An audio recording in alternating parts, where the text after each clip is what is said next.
Yeah, no rhyme tonight. Just kind of chilling, smooth intro for episode 99. Knowledge is love with an amazing guest, an old friend from high school, Miss Jess Arce from 3D Learning Expert. Oh, yeah.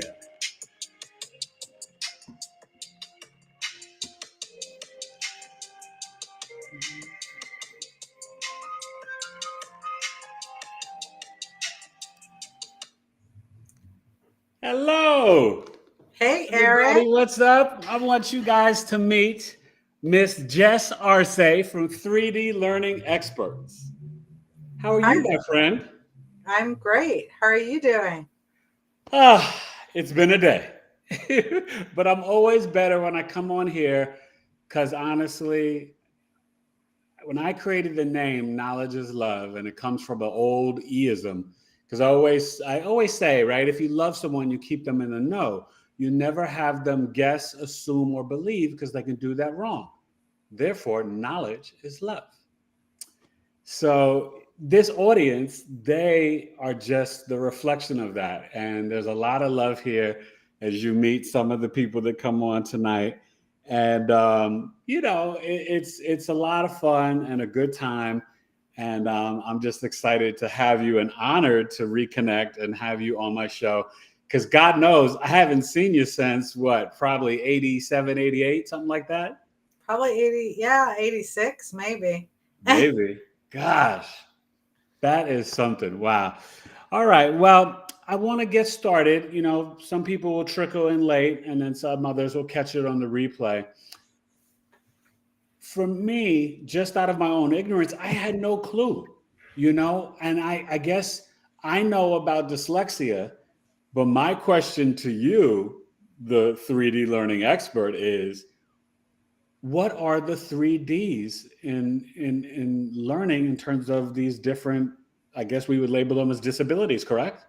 Well, I don't label them as disabilities. Okay. I label them as learning differences. I like that. And that actually makes more sense and is a much better way of describing it. Definitely. Because we all learn differently, and we can get into that later on when we talk about the birth chart and give some examples of your placements. And I think one of your children, I think your daughter, has some interesting placements to share as well. So go ahead, tell us, Jess, what are the three Ds? So I'm going to cover all three of them because I have found that most people don't know what dyslexia is because movies have given a misconception of what it is. So Definitely. My company is called 3D Learning Experts because we provide tutoring for people with dyslexia, dysgraphia, and dyscalculia. Dyslexia is difficulty with words. That can be difficulty with reading words, difficulty with spelling words, or difficulty with communicating your words. And so most people think dyslexia is reversing your letters or words moving on the page. That is not dyslexia. That is scotopic or Erlin syndrome, which very often people will have both. My husband has both, and actually, probably all three of my children with dyslexia have both. I do not. I only have dyslexia. How, Um, let me just ask you real quick. So I want to understand, how common have you found is having both?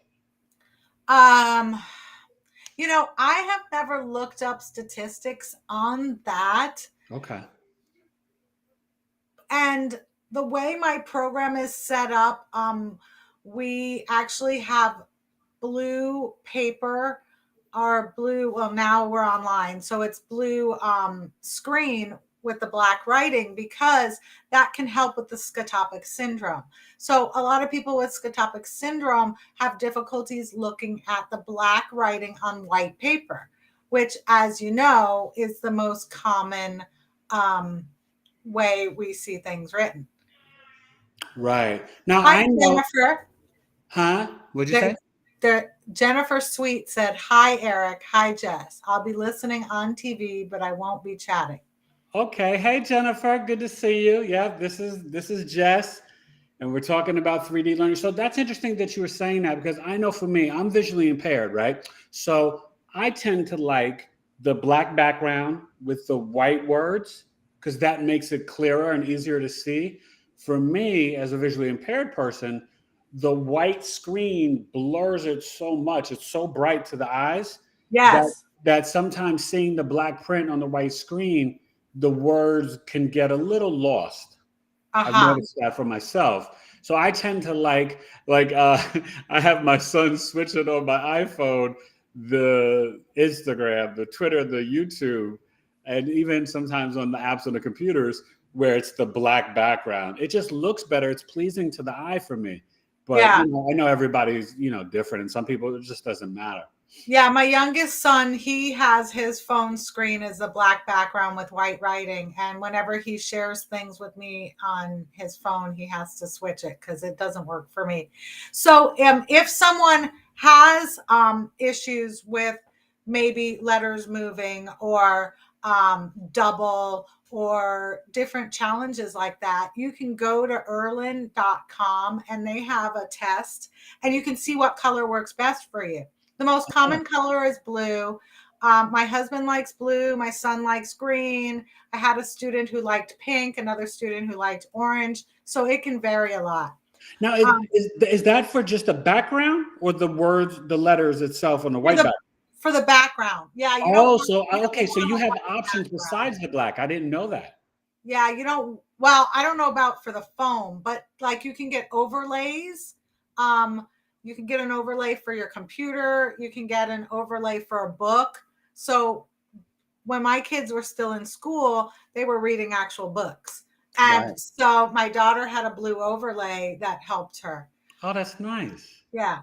Okay. So anyway, so dyslexia is difficulty with words. Most of the time, dyslexic people struggle a great deal with spelling words. Um, they might mess up their sight words, their spelling tests, their prepositions. They'll confuse the prepositions like in, but, of, the, and very often, dyslexic people will see a multi-syllable word, a long word, and they'll see the C and they'll see the N, and it might say condition, but they'll read it as contraction because they're not really reading, they're just guessing. And that's because people with dyslexia are usually of average or above average intelligence.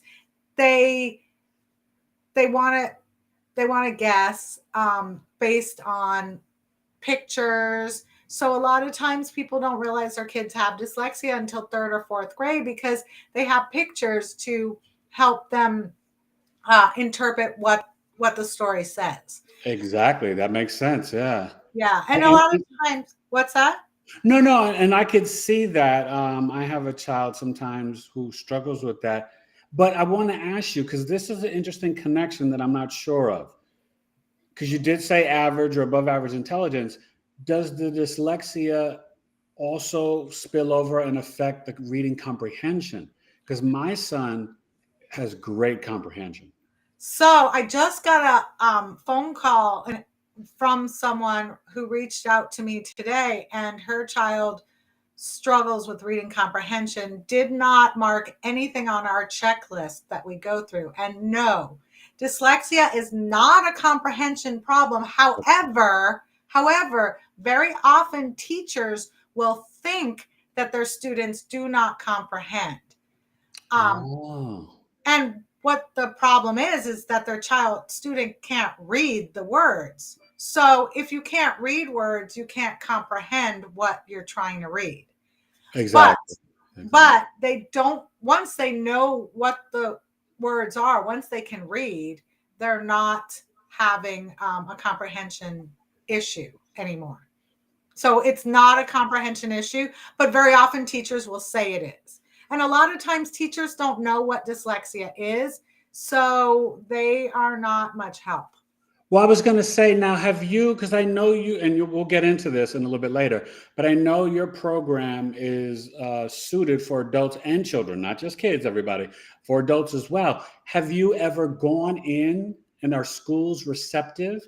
Like, say, if you guys were to do in-school training for the teachers, because I'm sure the staff could really use this information. I have offered it to everyone that I have met who is from a teacher to a principal. However, public schools have not been receptive. I need to look into whether I can get certified to provide that kind of a service, but I don't know what that entails. Right. But yeah, so it's more of a outside of school type of thing. Okay. But so on to the other D's. Yes. Yeah. So dysgraphia is, dys means difficulty or not. So graph is to write. So dysgraphia means difficulty with writing. Okay.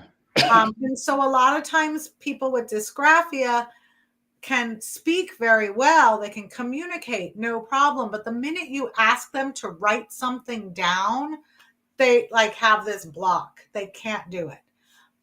There's also dysgraphia in the sense where people have really poor handwriting. They write like chicken scratch. So wait a minute. I had that growing up, but I was a really good writer. It just was so sloppy. well, and people with dyslexia can have sloppy handwriting as well. Oh, okay. And sometimes the sloppy handwriting is immature. You just haven't learned to develop it. So it's your fine motor skills are immature. And Right. another reason for sloppy handwriting can be vision processing. Right. And I think for me, it was most likely just a poor vision because I know as I got older, it got better and I became a very, very good writer. So, it's interesting. Yeah. That's very Yeah. So one of my kids is profoundly dysgraphic, and I homeschooled him from 6th grade till he graduated high school. And that whole entire time, he would dictate his papers to me and I would type them for him. He didn't like to dictate them onto the phone or the computer. This was, 8 years ago. okay. And so there were so many mistakes that it would make that it was hard for him to write what he wanted to write, because then he'd go back to read it and he didn't know what he was trying to say. So Yeah. Right. that was frustrating. Before the technology got better with dictation. And I find still that it's not, I mean, we know obviously with our phones when we use Siri or stuff, but I think even on the computers, it's gotten a little bit better, but I don't think it's perfect yet. No, definitely not. Yeah. And then the third D is dyscalculia. So again, difficulty with calculating math. And so people who have dyscalculia it can be as severe as they can't add 4 plus 6. They don't understand the concept of math at all. It's like a foreign language to them. And so we've worked with a couple of 17 and 18-year-old students who had absolutely no math skills when they came to us. I actually had an adult who was a lawyer approach me looking for tutoring, math tutoring. And I was like, wow, you went through law school. But she said she didn't need to work on her math skills in law school. Right. So, yeah. That's fascinating.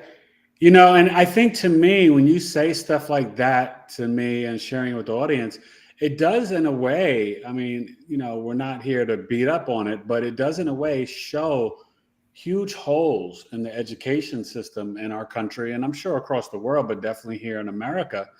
And that's just fascinating because you hear all the time, right? And you see it sometimes with athletes or just anybody in the general public where they actually have a high school diploma, but they might have a 4th or 5th grade reading level. And you're just like, how are they passed through and passed along? And, but this stuff happens all the time.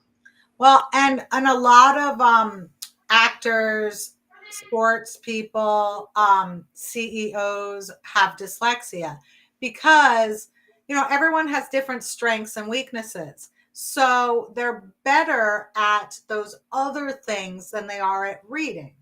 Because reading is not a natural skill like speaking.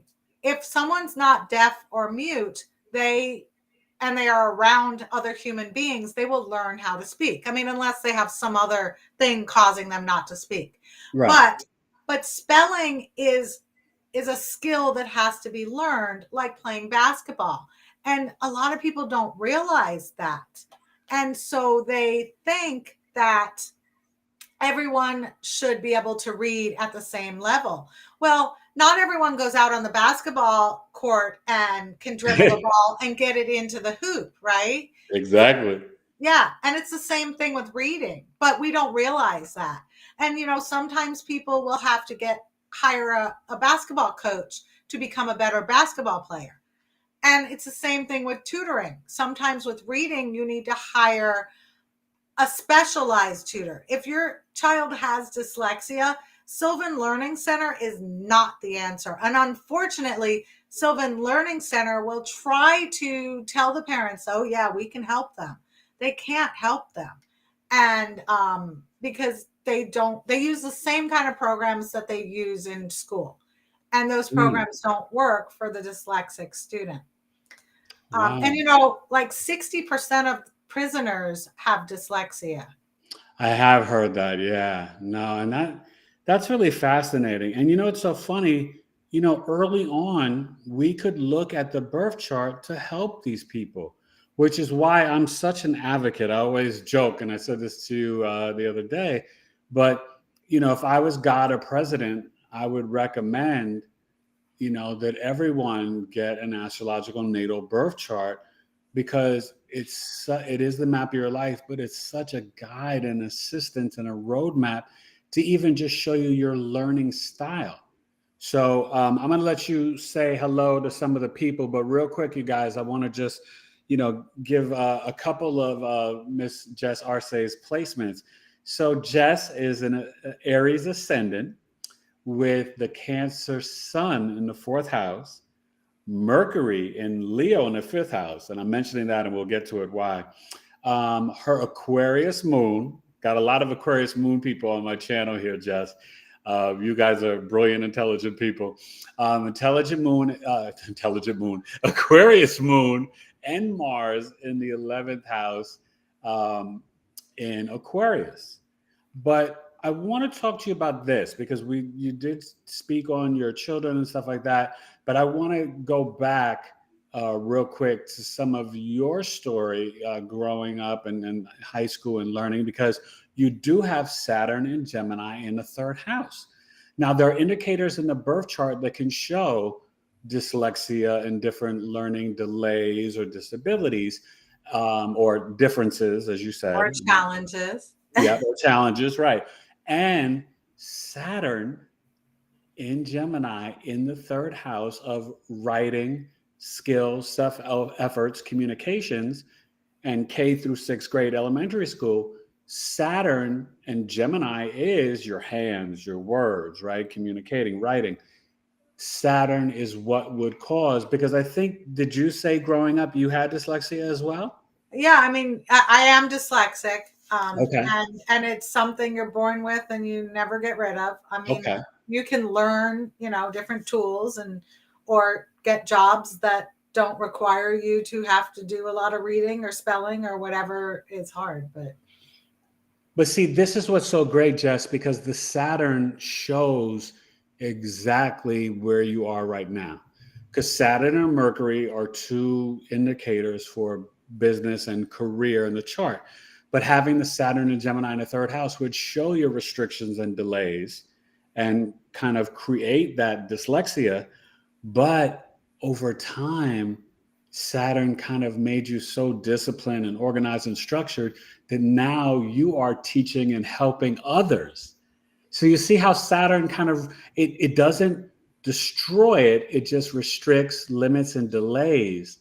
And then over time, when you respond to your abilities, then it's like it gives you the blessings that you can have this business doing this. That is like mwah, beautiful astrology right there. I love it. You want to get to some? I think somebody has a question for you. We have a couple of comments. There's a lot of comments. Okay. What's up, everyone? I was a good writer. Dan Figueroa said that. Abraham said, "What's up, everyone?" Hey guys. Evelyn, no, that's Dan said, "Hi, Evelyn." Evelyn did a bunch of heart faces. Yeah, my community, they will talk to one another as well. They're awesome. Okay. And Danny Figueroa, like you, Jess, has the Aquarius moon. Okay. I don't know. How do I have the Aquarius moon? I thought I had a different moon. I thought it was Aries. No. No. Aries is your rising sign. You have the Aquarius moon and Mars in the 11th house. Yeah, see, I'm just learning all this, and but it was amazing when you did my reading, like all that I learned, like about, things made more sense. Yeah, no, they start to, and that's what's so great. And even think of it like this: the fifth house, you have that Mercury in the fifth house, which can give you kind of a youthful spirit, but it's in Leo, so it also makes you very creative. And I think and also that's the house of speculative gain. So even starting your own business. Now, I've never asked you this. Did you do any performing, singing, dancing, acting as a child? Well, I took dance classes. I always say I have black hair and white feet.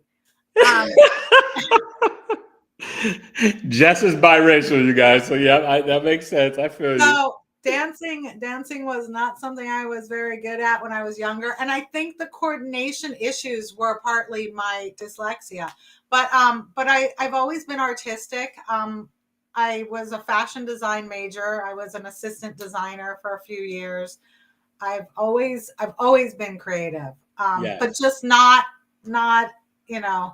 I'm not very gifted in acting. I wanted to be an actress, but I also want to be a lawyer. Didn't go out down either of those. Well, listen, I'll give you guys a little insight to Miss Jess here, because she was very much a fashionista and very stylish, 9th and 10th grade in high school. And I do remember that. I was like, wow, Jess is like a light-skinned black girl Madonna. Like, she always dressed like really cool and hip, and she was fashion forward. And I think some of that, Jess, is your moon opposite Mercury, the Aquarius moon in the 11th house with the Mercury and Leo in the 5th house.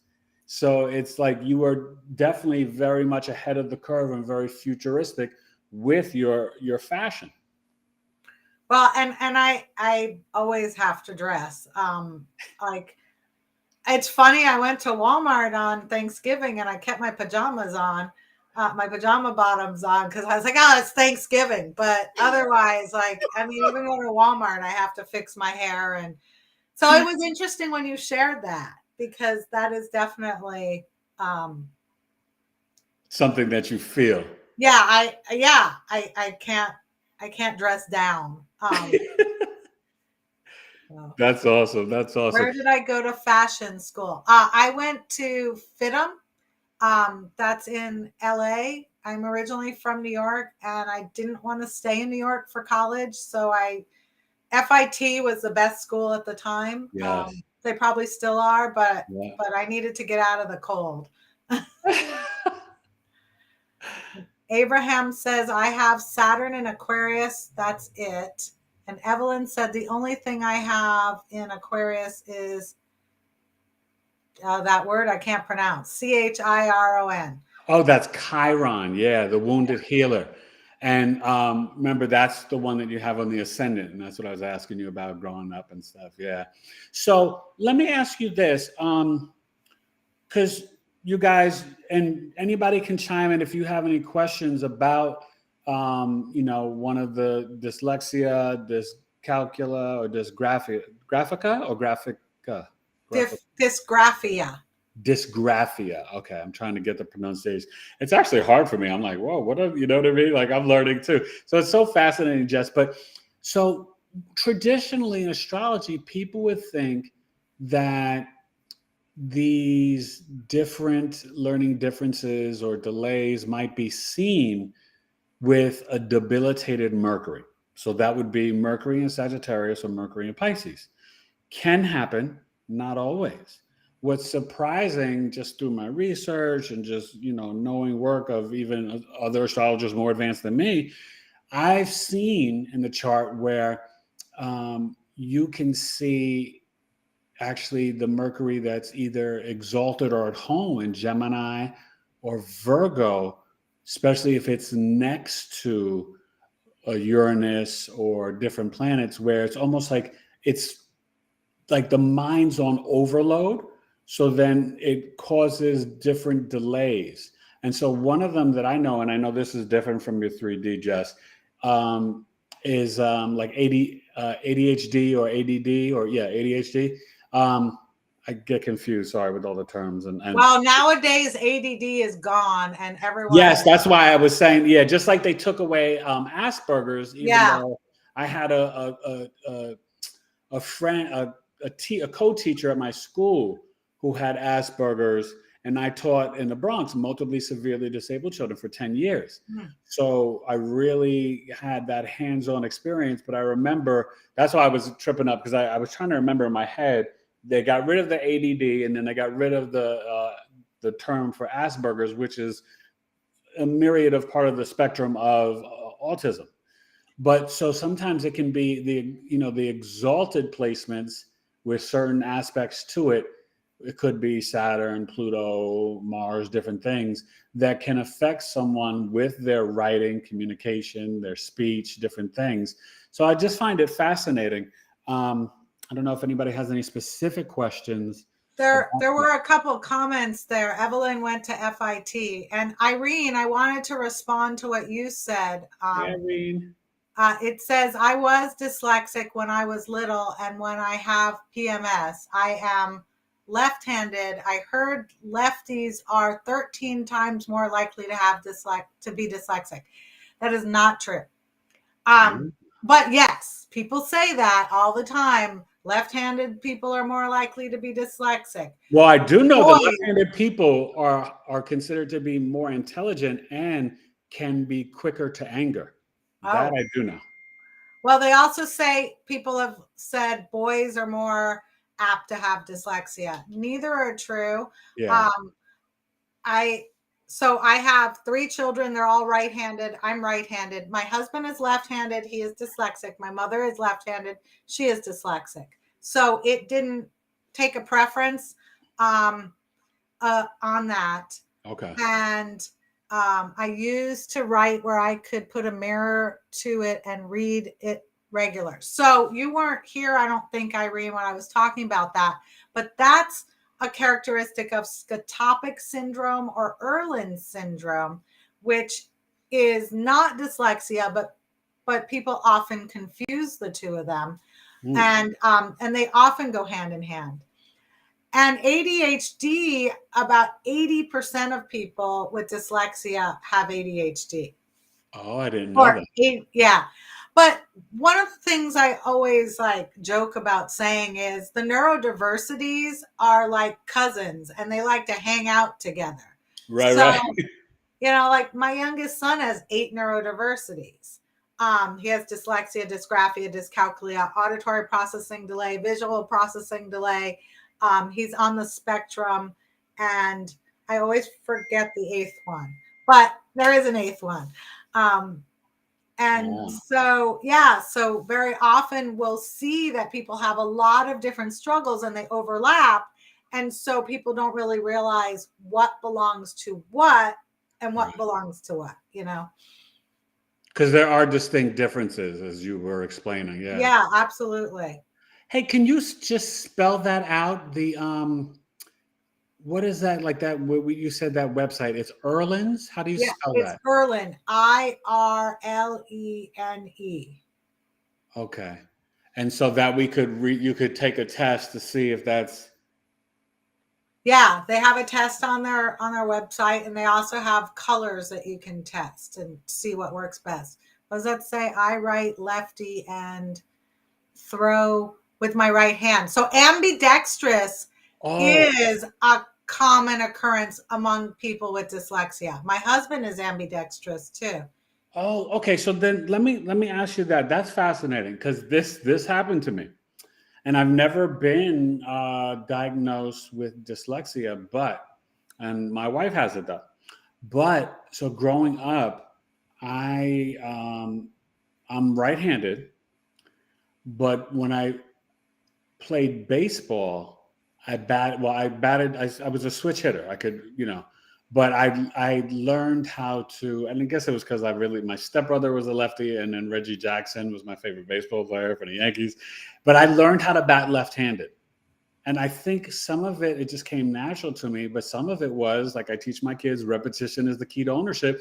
I just kept doing it and doing it and doing it. So would that be considered that, or is that more like I just trained myself I to I be don't I don't know. okay?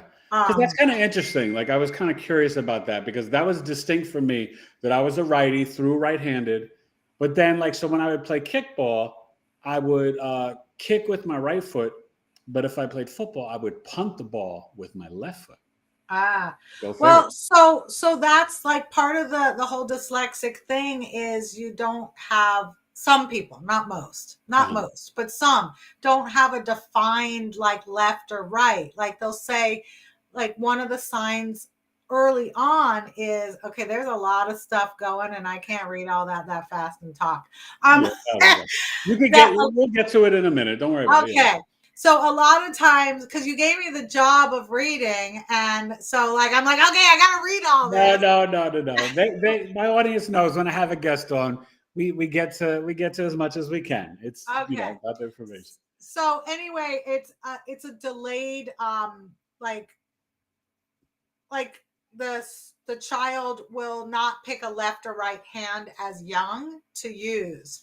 Um, is one of the signs. So on my website, we have a list of the different characteristics, signs of dyslexia. And so you can do the checklist and see. And if you have at least 3 signs, then it's probably dyslexia.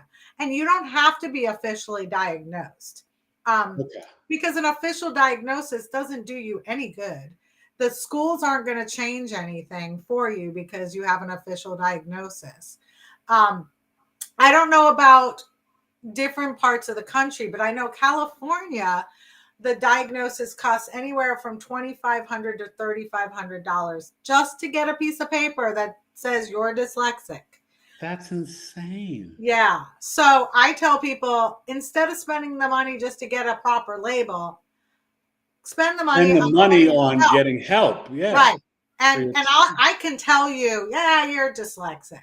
I mean, I wasn't officially diagnosed. My husband wasn't officially diagnosed. 2 of my 3 kids were officially diagnosed in Texas because Texas does help with dyslexia Oh wow. in school. And that's how we found out. We moved to Texas, and within a week, my daughter's teacher told me she was dyslexic. Yes, Abraham, the school system does suck. It does, but you know what's so funny? I find that the Texas school system is kind of on it and a lot better in some ways than California or New York.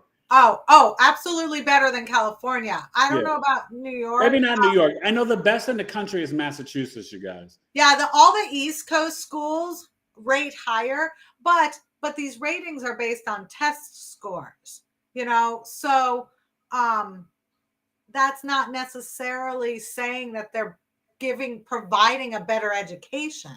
Right. It's just saying that people are testing better. Right. But Mississippi does testing in kindergarten and first grade if they suspect someone might have dyslexia because that they wanted to start to raise their scores, Oh and that wow. was how they figured out how to do that. And Colorado, I believe, provides help in the schools too. So That's it's good to know. slowly happening. Yeah. Um, Well, awareness and education is the key, right? And I think it's also people like you with their own businesses but it's also got to be through the parents. The parents have got to demand more rights for their children and a more diverse style of learning. I'm going to go back to the birth chart, and then I think there might be a couple of specific questions for you about dyslexia. But for example, like, well, okay, so you have that Saturn in the third house, but some children, and I've had a client with this, and I helped one of their kids. Some children you could see, let's say for Capricorn rising, and they have Neptune and Pisces in the third house. My children have that. And a lot of times when kids have that, and let's say if you have Mercury there as well, the child is kind of more into imagination, and they learn better. They're auditory learners. They learn better in isolation, right? Neptune, Pisces, 12th house, isolation. And usually sometimes they need music, or they learn better with pictures and concepts, and they might need headphones, like if they're in a classroom. So I've been able to help some of my clients with their children in terms of ways that they might learn better in a school setting. So it's really fascinating. Yeah, that's great. That would have been perfect for my youngest son, the one who likes the black background, because he's auditory. He does better learning alone. When I started homeschooling him, he did much better doing having one-on-one instruction versus a group setting. Yes. Yeah. No, that's really interesting too. Okay. You see some of the questions. I think somebody's got a question for you. Irene said, "Are you good at art, creative stuff?" That's more what I've been good at. Oh no. Moon Goddess asked Irene that. Hey, Moon Goddess. Thank you guys for coming. It's good to see you guys. Any specific questions about any of the 3Ds for Miss Jess Arce here? And then also, so you guys can go and take the test and reach out to her through her website, 3dlearningexperts.com. It's in the description down below. And so, okay, so one thing that you spoke to me about, and I wanted to bring this up and explain it. So your daughter has the Pisces sun, Mercury, Saturn, and did you say Venus? I think in the 11th house. I have it handy. Okay. Yeah, because I wanted to share that with the audience to explain, right? And she's the Taurus rising, right? So it makes Venus the chart ruler, and that 11th house. This is my wife's placement, and then one of my guest astrologers, also Taurus rising. But that Pisces sun and Mercury, right? Because Pisces sun, moon, and Mercury, all three are Pisces. Oh, and Pisces and Saturn. Yes, and Saturn. That was the thing. So and Mars. And Mars. Yes. Oh, I didn't know that. Okay, now explain the learning difficulties and differences, and then I'll explain it astrologically. What does she deal with? When she was 2.5, I was a preschool teacher, and so I observed that she couldn't do basic things like cutting with scissors or drawing pictures. And then she couldn't read at all. When she spelled words, she spelled them without vowels. She was very musically inclined. We had her start taking voice lessons at age 5. Yeah. And she went to the Performing Arts High School in Las Vegas for singing. Wow. Okay, so now this is deep because you said Sun, Mercury, Venus, Mars, and Saturn. That's a stellium. That's 3 planets or more, so that's 5 planets. Now, Mars and Saturn are both malefics. So it's a day chart, so that makes Mars her greater malefic. Now, Mars, when you said keyword, you said couldn't cut with scissors. So Mars and Pisces, it's not debilitated. Mars is at home, and Aries and Scorpio is locked in Capricorn. But Mars and Pisces with the Mercury in Pisces, and I haven't seen the chart, so I don't know like if they're like in a close conjunction or not. But what happens with that, you guys, is that number one, you're dealing with the sun and the moon. So it's like the outer personality and the inner, right? The true self and, like the two major aspects of the personality separate from the Taurus ascendant. But the chart ruler of Taurus, Venus, is there too. So the singing voice, Venus exalted in Pisces, totally see that with the Mercury. But the Mercury Mars having issues with cutting with the scissors, and then the different, so did she have all three Ds? She doesn't really have no, she just mostly has pretty severe dyslexia. Okay. Yeah, her handwriting was great and she wrote pretty well, and math was hard because of the reading part. Okay. And how was she good with stuff like swimming or any type of karate or any sports you put her in or anything like that? No, all my kids kind of sucked with sports. She swam pretty well. Yes, Mars and Pisces would do that. Okay. I was just curious but so you guys, the Saturn really played an aspect with the Mars hitting that Mercury in terms of the severe dyslexia, not being able to cut, having the fine motor skill issues. So that's, that would explain that. And so just so you know, it doesn't have to be in the third house. And this is, excuse me, an example that's in the 11th house, but it's more important that it's the planets. And it's the Saturn, Mars with the Mercury, Sun, and Moon. Because the Moon, remember, just like Mercury is our mind, but it's our logical, critical, practical, analytical mind, right? And it's assessing and processing. But then the Moon is the other aspect of the mind of how it's like our EQ, emotional intelligence, and how we emotionally react and respond. Now, did she ever get maybe into fights with the siblings or frustrated easily or upset or angry based on any of these things? No, she didn't really get upset and angry that much. However, she used to love to goat her youngest brother, and still today they're both grown adults, and she'll like pick at him and stuff like that, so that they'll like have a little tussle. Yeah. Okay. Well, that's interesting because she used to send her older brother emoji text just to drive him crazy, but that well, that's very creative, right? That's like the sort of the Mercury, Venus, and Pisces doing that. That's kind of really awesome. But so then the third house would be the Cancer. So it's almost like the younger sibling. Did she ever try to play like mommy or like? Oh yeah, that was her baby. To the younger sibling. Yeah.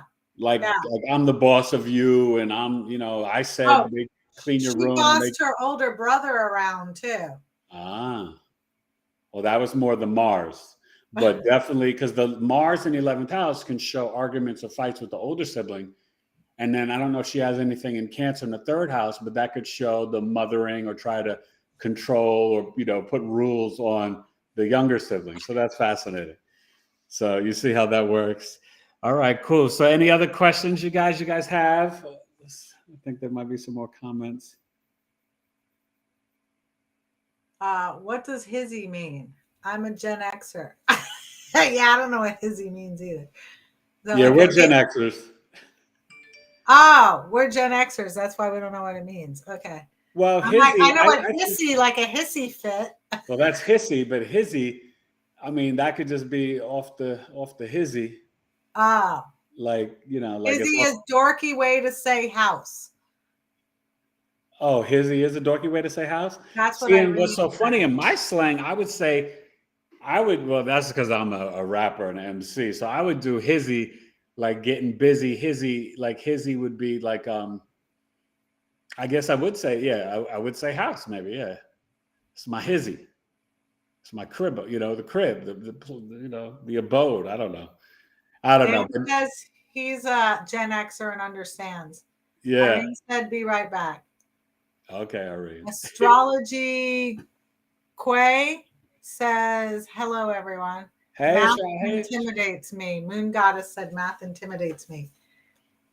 Yeah, math can be a challenge for people. And for people with dyscalculia, it's definitely like a foreign language. So tell our audience, because, they might not want to share it, but, just in terms of, obviously you guys can reach out to Jess and visit her website at 3dlearningexperts.com, but explain what you do when you are assessing an adult, and then how your program works. And they can, obviously, I assume you do classes over the internet on Zoom and stuff like that. Yeah, so our program is 100% online thanks to COVID. Yeah. It's been amazing that we could move 100% online. We used to be about 30% online before COVID. And we do the assessment for children or adults. The program was actually created for adults and then modified for kids. So sometimes it's a little bit too mature for the kids. And so the assessment for like reading and spelling we do is to determine, well, first, before we even get started, we want to make sure that you have signs of dyslexia. If you do, then we would do the assessment and we would find out where your strengths are, where your weaknesses are. We go over 7 phonological components.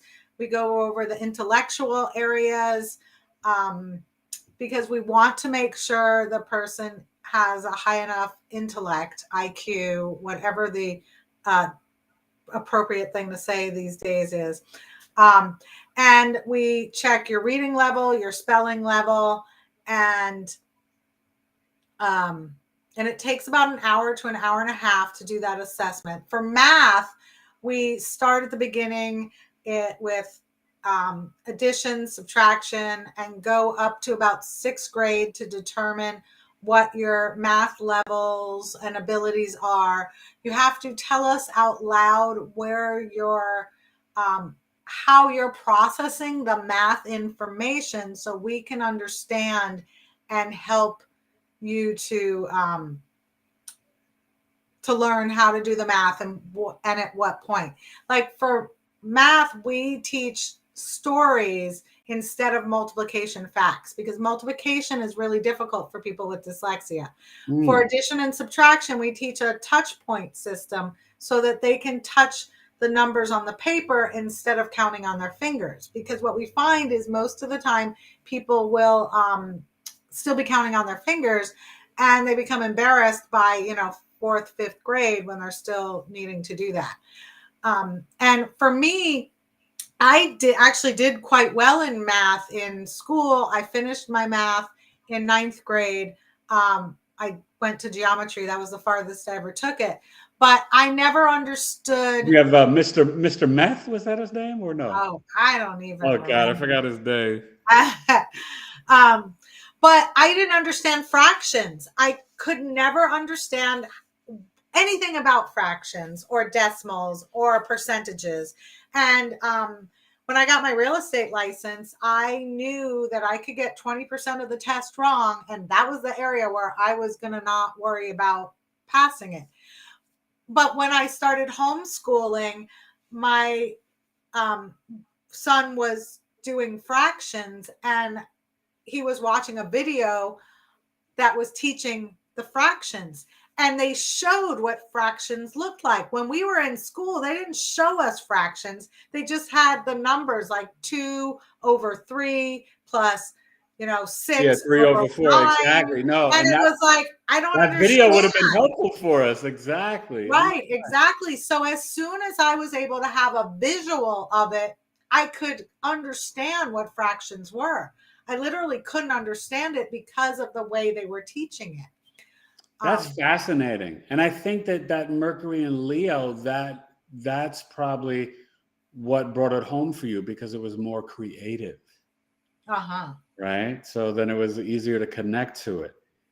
That's really deep. That's okay, so that's good. So people know how they can reach you, and then also kind of, and that's the thing, you guys, you're never, I mean, here's an example, right? Jess just made a great point, because we're, no matter what age you're at, if you're in your 20s, 30s, 40s, or 50s, it still can be helpful to learn to get this help. Because what if you did want to go and get your real estate license, but it could be intimidating taking another test or exam. I know for me, exams and tests can be challenging. I just need extended time because it takes me time to read everything. But I know for you, having the Sun and Venus in the fourth house of Cancer, that is one of the indicators, and Jess has a ton of indicators, and the Saturn, Gemini, third house, to be into real estate. So that's kind of fascinating that you also went down that lane as a separate business for you, right? Real estate, and then obviously the 3D learning experts. So just tell me real quick. So your Venus in Cancer, do you just like to buy and purchase homes or rentals? Or do you personally like to get into the interior design and making the homes look beautiful? That's my favorite part of it. That's Venus and Cancer. Yeah, and we've moved a lot because my husband would want to move, and for me, I would like it because then I would get to decorate a whole new house. So yeah, I love decorating. I wish that was my major, but I didn't know about interior decorating in high school. I took a class when we were in high school, a fashion design class, and that's what led me to the fashion design world. But I wanted to mention something you were saying about. So my husband was a mortgage lender. That's how I got into real estate. Okay. And back in the day, you didn't need to take a test to become a mortgage lender. You could just get a job and you'd sell, loans basically. Right. Well, after 2008, they started requiring people to take tests. And my husband could not pass the mortgage exam. Oh. Even though he knew all the information. Exactly. He couldn't read it well enough to pass. And so after he failed like maybe 3 or 4 times, he asked me to tutor him. And so I started tutoring him, and he moved up 4 reading levels in 2 years. And he was able to pass the mortgage exam after that. Praise God. Now that's a testimony, Jess. That's awesome. Wow. You hear that, you guys? See? So then your program works. How long have you been doing this business, Jess? Well, I started in 2010. Wow. I no longer do the tutoring. I have 3 tutors who work for me, and I have trained them. Okay. And so they tutor. And yeah, so that way we can help more people, because I could only work with like 10 or 12 students at a time.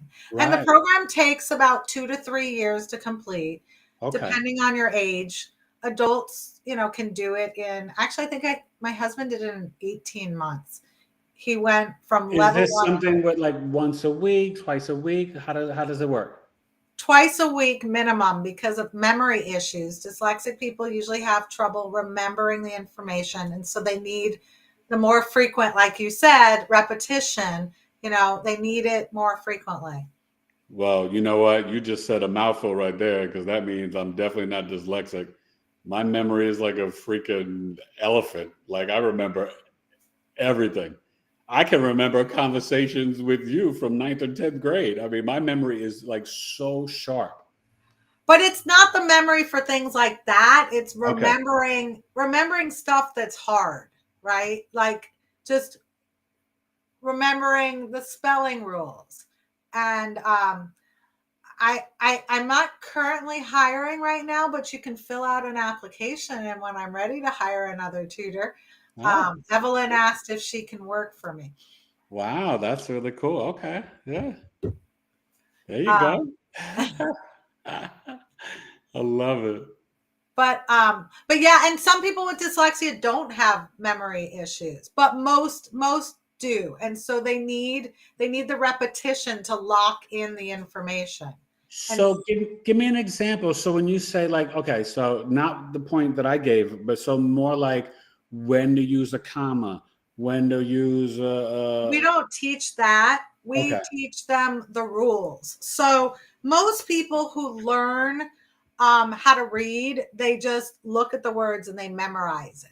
Well, dyslexic people can't memorize that many words. Okay. And so so we teach them rules like the cat and her kitten rule helps you remember when to use a C and when to use a K for the K sound.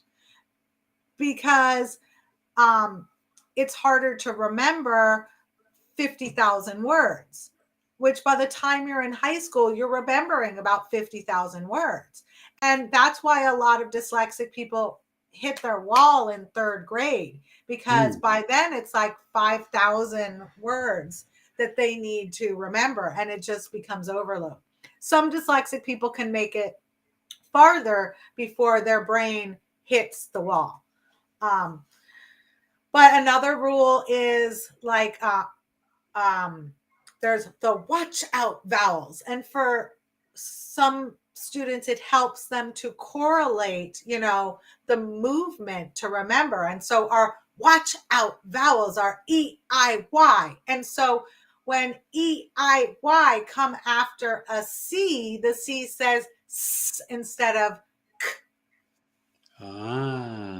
So those kind of rules are the rules that we teach, which help with making spelling and reading easier, because you don't have to remember as many words. That is rules. Oh my God, you just gave me chills. Let me tell you, that right there, what you just did is so much your Saturn and Gemini in the third house. Rules. You see, guys, you're getting the astrology there. What she just verbally dispensed was exactly the discipline and like these rules, but like these short little, quick little like repetition rules to learn. That's Saturn Gemini third house, Jess. That's amazing. That's like, wow. I like that. Okay. So, and I think that's what I love is that something like this, it's more connected than we would think, right? You know what I mean? And that's why, like, I knew once we reconnected and you were explaining everything that you did, I was like, oh, I want to have Jess on because one, I know it can help adults and also help children, but two, astrologically, there is actual placements that indicate and show that. And so you just even reiterated that with, with your Saturn and Gemini in the third house, with the rules, that's amazing. So we're going to wrap up soon. So you want to take a last question or two? And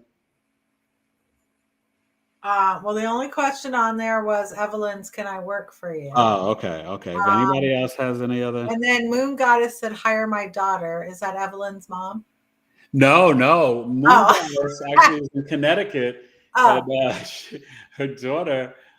Oh yeah, Moon Goddess. And I'd still love to do your daughter's birth chart, Moon Goddess. But Moon Goddess's daughter, she I know Moon Goddess told me great things about her. So now, so your son, your youngest son, do you remember any of his, or do you know any of his placements as another example? Because I think you had said that he had most or more severe.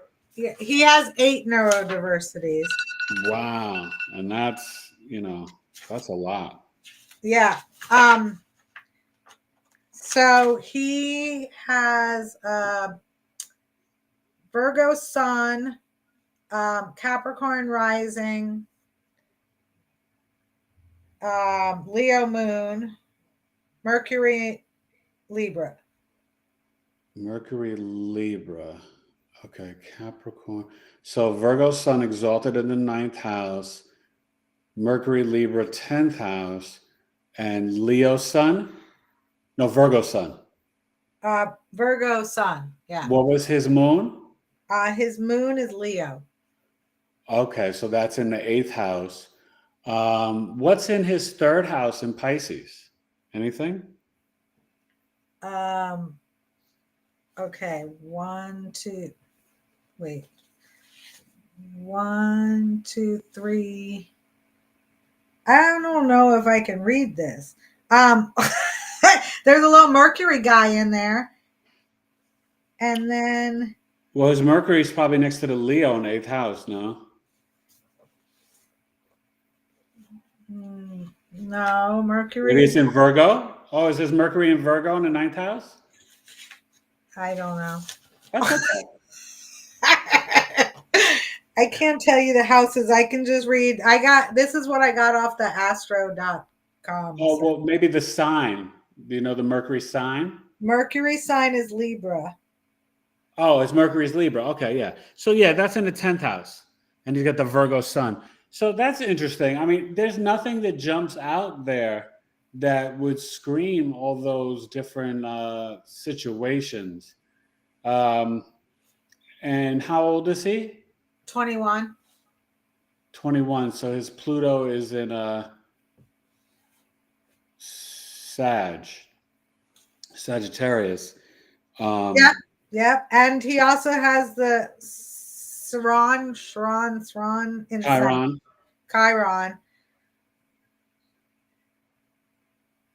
And then he has Cancer in Jupiter and True Node. And Aquarius and Uranus and Neptune.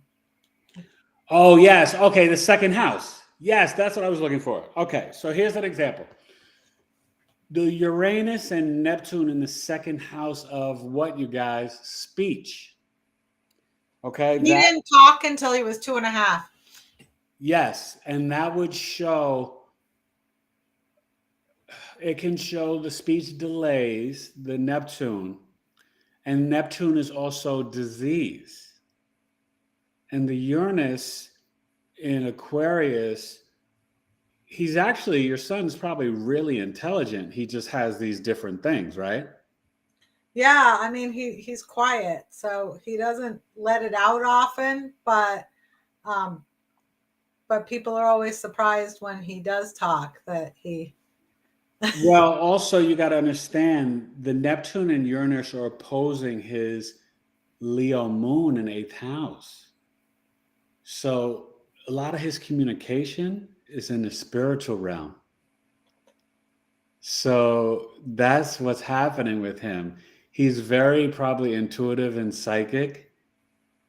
And there might, go ahead, what? I was going to say when we were churchgoers, he hated going to church.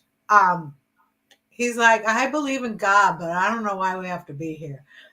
Yeah, that's totally moon in 8th house and Uranus, Neptune in Aquarius 2nd house. That's exactly what was going on with him. You see, that Uranus, Neptune, that's an interesting generation, the end of Pluto Sag. And, you know, Uranus and Neptune in Aquarius, you have to watch those videos. You'll when you watch them, you're like, wow, this is my son. Okay. But you guys, you see, because remember the 2nd house is your speech. And, you know, I think for him, he probably is tapping in to the collective in the spiritual realm, in the 5D. So a lot of times he's not here with us on Earth. Yeah, he's in the ethers. And so he gets visions and dreams and downloads, daydreams. He probably daydreamed a lot growing up. Yeah, well, when I was homeschooling him, he would go off into he'd stop listening, but he would get everything, which was mind blowing. And my husband his family is very intuitive. So he's never talked about it, but I'll have to ask him at dinner tonight. Oh, yeah, that can happen. Well, as we get ready to wrap up, I definitely want to say, you know, one more thing is that, you know, that type of placement is one that can be so tricky. And also the 8th house deals with power, control, and sort of sudden events, but death and rebirth. So it is the spiritual realm. And so with his moon being there, you know what I mean? He's also trying to understand his mother. and he's got Uranus and Neptune. So I think sometimes he might speak to you. I don't want to say like mental telepathy, but you know what I mean? Like he's connecting to you without words. So he's the most like me of all four of my children. Yeah. Which has we butted heads. No, early on you would butt heads, but it will make you closer later on. Yeah. That can happen often with the moon or sun in 8th house, whatever the parent is, the moon, the mother, obviously the son, the father. When they're children, sometimes they can bang heads with the parent. And then when they get older, depending on other planetary placements, there's more of an understanding. But I think in a lot of ways, he was reading you as a child, not in this dimension, not in the physical realm, in the 5D, in the spiritual realm. So that's what was kind of going on, So, interesting. Yeah, no, it's really deep. Oh man, you got some charts with those kids, Jess. Well, my daughter's ready for you to do her reading. I look forward to it. I look forward to it. Yes, it's so funny. I'm getting ready to work with Evelyn's son coming up soon. So, it's really great. So then hopefully I'll be working with the Moon Goddess's daughter. But yeah, no, I think I don't think I know. As parents, we learn so much by seeing our children's birth charts. And we actually can become better parents. And it doesn't matter what age. Even your age now with your kids, all in their kind of 20s and older, you can still become a better mom just by understanding the interdimensional like beings that they are, like how their systems work. Learning, like just even learning the Mercury of all of your family, between you, your husband, the kids, any of their spouses, that's just how you guys communicate with one another. So it all tells a story, you know what I mean? And it can be really helpful in how you connect, So it's really powerful, you guys. So we're going to get ready to wind it down. Any other last questions or comments before we go? Please, you guys, read the description down below so you can get in touch with Jess Arce at 3dlearningexperts.com. And, like I always say, you guys make sure you hit the like button, and afterwards comment after the live is over. It just lifts it up in the algorithm. And I'll chop it up and put up a segment tomorrow or the next day, just for a little shorter version with some of the early nuggets that you guys have missed. But you guys go back and watch the replay, because Jess really explained in a really powerful and eloquent way what the 3Ds are, and kind of like how we, I guess, what would you say, how we misinterpret, or the incorrect stereotypes of what they really are, right? Well, I mean, I think I more just said what they are rather than what people think they are. Well, no, you did with dyslexia, though. Remember, because that's how you explained is it the Erlins or Erlin? Yeah. And I thought that was really helpful, because I didn't know that at all. Yeah, and I have lots of videos on YouTube about dyslexia, and so if yes, and I'll link that in when I post the show. I'll link in. You guys go follow Jess's YouTube channel. Is it 3D Learning Experts at YouTube? Not yet, because we need 100 followers before we can have our own name. So, but you can go to wow.link /3DLE capital Y. So all of those are capital, and then the rest is YouTube lowercase. So it's 3DLE YouTube, but the Y is capital. The rest are lowercase for YouTube. I don't know if that makes sense, but I can I can share that with you. Yeah. No. Because I think I followed your YouTube page, so I can link it. I could link it in. I just thought it was 3D Learning Experts, but okay. Not yet. We need 15 more followers, and then we can have that be our name. All right. So you guys, come on now. You guys got to jump in. I'll put it in, and you guys come and subscribe for Jess to build up her channel. And Jess, thank you for doing this work. I mean, I know it's a business for you, but I also can tell that it's a passion and a love. I mean, obviously, so many different dimensions, right, in your own family. But I'm sure over the years you've had just probably amazing experiences helping people and changing their lives, and that's what it's all about. Absolutely. Yeah, I mean, this was never my intention as a business. It blossomed because people asked me to teach their kids. So real estate wasn't taken off when we moved to California, and otherwise I would be a realtor. Well, I'm still a realtor, but I'm not an active one. Yeah, But no, yeah, absolutely. my wife's still a realtor too, but she'll use it when we purchase some properties and stuff. Exactly. Yeah. That's awesome. Thank you so much, Jess. This has been fun.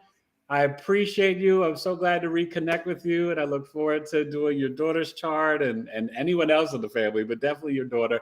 And you guys, thank you so much for tuning in tonight. Like I said, post some comments afterwards, and I will put in the link of Jess Arce's YouTube channel so we could build up her channel and stuff. Thank you. All And right. thanks for saying my name right. Oh, well, come on, Arce. No, most people do not do that. Do they call you Arc or Archie or Arc? Yeah, and lots of other things. And lots of other things. No, I don't mean in a bad way. I mean, No, I know. It can be hard, but I think that I don't know if I remembered that from high school or just. No, that was not my last name in high school. Oh, okay. Interesting. What was your last name in high school? Jess. Jess. Okay, I don't think I knew that. That's interesting. Okay. Hey, remember, learn something new every day. Well, this has been fun. Episode 99, Knowledge and Love with Miss Jess Arce, 3D learning experts. If you guys need it, reach out to her because she can definitely help you and be a blessing to you at any age in your life. All right, everybody. Have a good evening. I'll be back on Friday night with Miss Javanka Magana, psychic medium and tarot reader. So, Jess, you should tune in Friday night, 8 p.m. Eastern. It's gonna be a fun one. All right. All right. Good night, everybody. Take care. Too. Huh? What'd you say? So I'm looking forward to Saturday too, your webinar. Oh, yes, everybody. Oh, let me just say that. Yeah, you guys, if you haven't emailed me yet, please email me the free webinar Saturday, 12 p.m. Eastern noon. So 9 a.m. Pacific, 11 Central, 10 a.m. Mountain, Saturn in Pisces, 23 to 26. I'll just be looking at the chart as it ingresses. So that shows a snapshot of the energy we can expect. And the short sneak preview of Pluto in Aquarius, which comes in March as well to, I think, the first week of June. And then we'll be back for 20 years come January 21st, 2024. But these two big planetary shifts of Saturn and Pluto, adios mio, it's a lot. Okay? It's a lot, baby. So you better show up. It's free. Why would you not come? It's free. And if you want, you could always send me a little token or something, a little donation in my Cash App, $T2UC or whatever you want. But it is free. It's my holiday gift to the collective. So I'll see you. And then, we come back again December 10th for Coffee Talk, where I will be teaching about Chiron. Through the signs and houses, we'll be going through Chiron and looking at all the stuff with the emotional, spiritual, and physical wounds. Very important energy. All right, you guys. Thanks, Jess. Good night, everybody. Great seeing you. All right. Bye.